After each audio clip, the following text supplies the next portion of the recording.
Good evening, all. Welcome to the case-based concepts, that is CBC Series 1. Today I want to discuss about spinal subarachnoid space and the causes of prominent posterior subarachnoid space in spine. So spinal subarachnoid space is the space between arachnoid matter and pia matter. It is continuous with the intracranial subarachnoid space. It ends at the level of H2 vertebra. It communicates with that of the intracranial subarachnoid space through foramen magnum, and it contains half of the volume of the total CSF. So these are all the differential diagnosis of prominent posterior subarachnoid space or even subarachnoid space in the spine. I will show few cases which will depict these differential diagnoses. So 35-year male came with history of back pain. You can see there is a scalpel shaped dorsal indentation over the cord. There is compression of the cord, displacement of the cord anteriorly, and there is mild expansion of the cord anteriorly. So this is nothing but the scalpel sign in dorsal arachnoid web. So whenever you see a scalpel shaped indentation over the cord, mild kinking of the cord with anti-displacement of the cord, expansion of the cord proximal to the compression, and there is preservation of the ventral CSF space. These are the classical findings which will help in diagnosis of dorsal arachnoid web. Thanks to Dr. Pankaj Khaira for contribution of this case.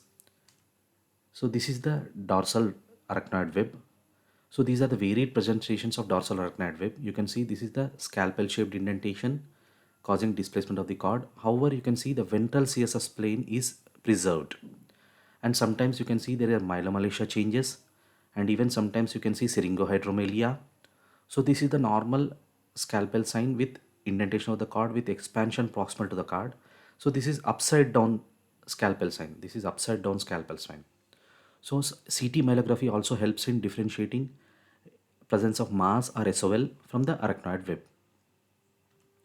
So this is other case. 44-year female came with complaints of weakness of both lower limbs, abnormal gait and sensory disturbances. You can see clearly this is the C-shaped indentation over the cord, displacement of the cord anteriorly, and the ventral CSF space is completely effaced. And there is no significant enhancement on IV contrast. The cord is closely adherent to the anterothecal sac with prominent posterior subarachnoid space.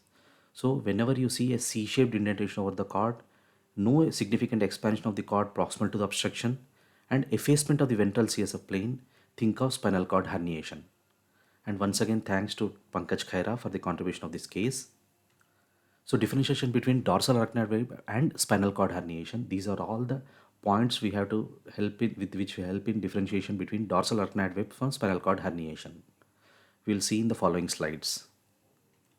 So these are the two cases. This is the dorsal arachnoid web and this is the spinal cord herniation. Whenever you see a scalpel shaped indentation over the cord, compression of the cord, expansion of the cord proximal to the obstruction, and the preservation of the ventral CSF plane, think of dorsal arachnoid web. But when there is a C-shaped indentation over the cord, no significant expansion of the cord proximal to the obstruction, and effacement of the ventral CSF plane, think of spinal cord herniation. So these are the two differentiations which we have to remember.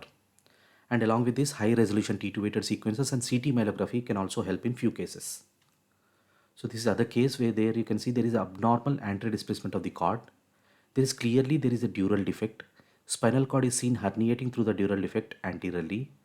High reconstructed images, you can see this is the defect and this is the spinal cord which is herniating anteriorly. And even after the surgery, there is still residual spinal cord atrophy, which is pre-existing atrophy. So other case, 35-year male with history of weakness, numbness in lower limbs, bowel and bladder incontinence, and symptoms exacerbated by postural changes. You can see there is a hyperintense CSS segmented cystic lesion with multiple septations in the posterior subarachnoid space, nearly filling the whole of the extending from the cervicothoracic junction up to the lower thoracolumbar junction with multiple septations.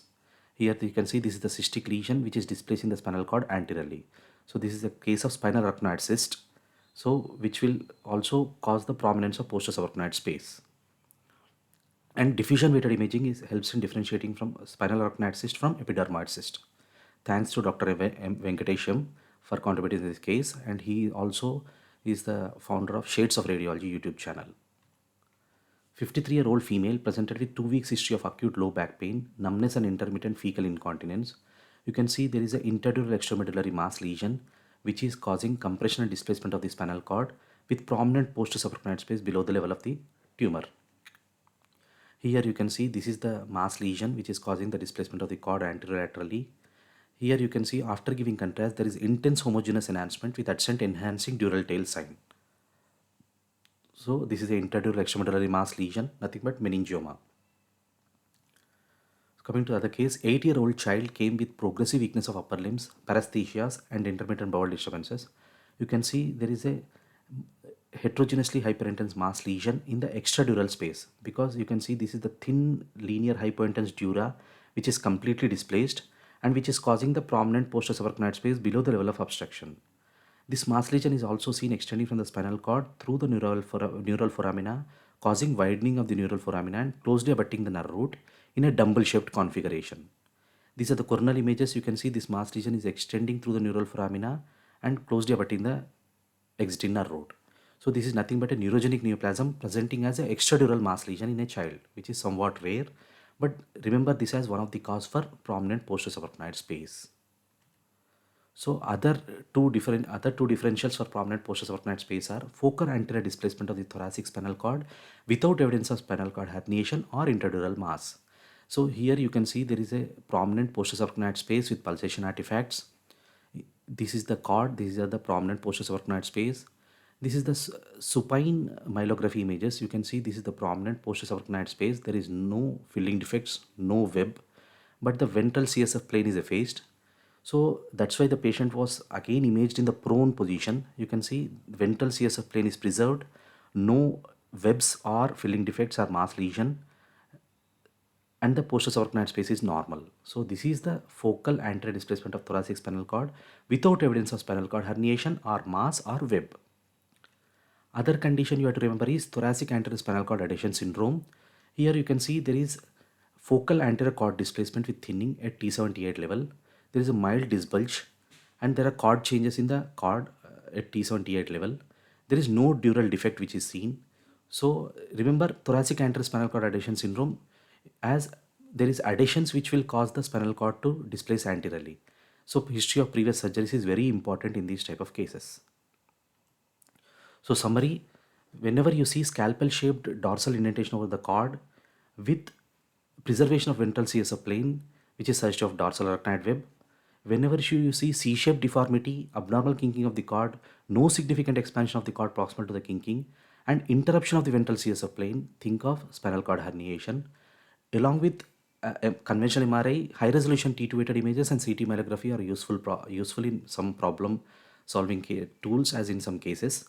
CT myelography can differentiate arachnoid or epidermoid cyst or mass or SOL from CSF pulsation artifacts, because in some cases CSF pulsation artifacts can also mimic mass lesions.